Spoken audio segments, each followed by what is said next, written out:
Meanwhile, we're tracking some major new developments on the upcoming presidential election. Vice President Kamala Harris is expected to announce who she wants to join her on the Democratic ticket for the White House tomorrow morning. And a new CBS News poll shows Harris has closed the gap with former President Donald Trump, but that poll was taken before a global drop in the stock markets.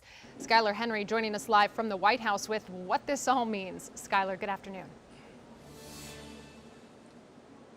Hey, Simone, good afternoon to you. But that is very important, that polling that you pointed out there, in that the vice president and whoever she decides to run with will make an aggressive swing this week, hitting several battleground states, about 6 of them after a recent cancellation down in Georgia after concerns for what Tropical Storm Debbie may be producing. But there is going to be a big push to try to sway as many of those voters as possible, because she and many others know how crucial they'll be to win the White House.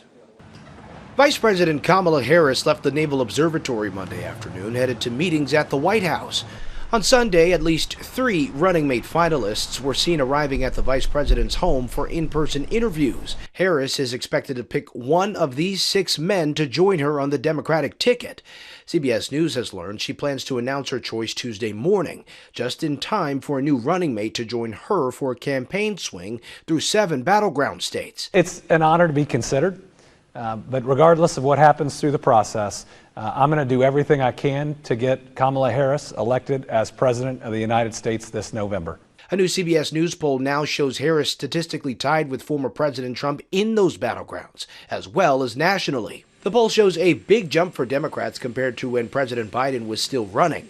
When he dropped out, he had a 5-point deficit nationwide. Well, thank you. Trump campaigned in the battleground state of Georgia over the weekend, with a rally at the same arena where Vice President Harris campaigned a few days earlier. If Harris wins this election, you will quickly have a Kamala economic crash. You're going to have a crash. The CBS News poll shows Trump with a lead over Harris when it comes to the economy. Donald Trump still has a big edge on that, just like he did against Joe Biden. Trump has been posting about the markets dropping on social media throughout the day, including this one saying simply, "Trump cash versus Kamala crash."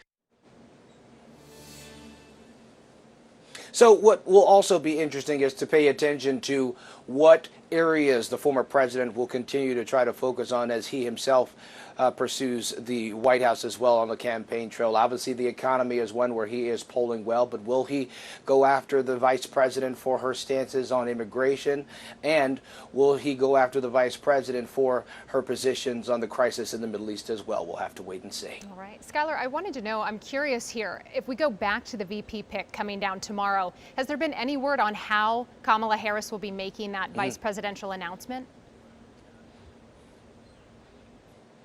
Yeah, well, based off of what the Harris campaign has at least put out there, we know that this will be an announcement that will come sometime tomorrow morning, and then there will be a video that follows that, presumably on social media and then on the airwaves, and then we will see the 2 of them jointly on the campaign trail in South Philadelphia starting tomorrow. As I pointed out, it's going to be a busy week for the 2 of them, as they are expected to hit 6 battleground states this week, and probably will try to add on a 7th later on.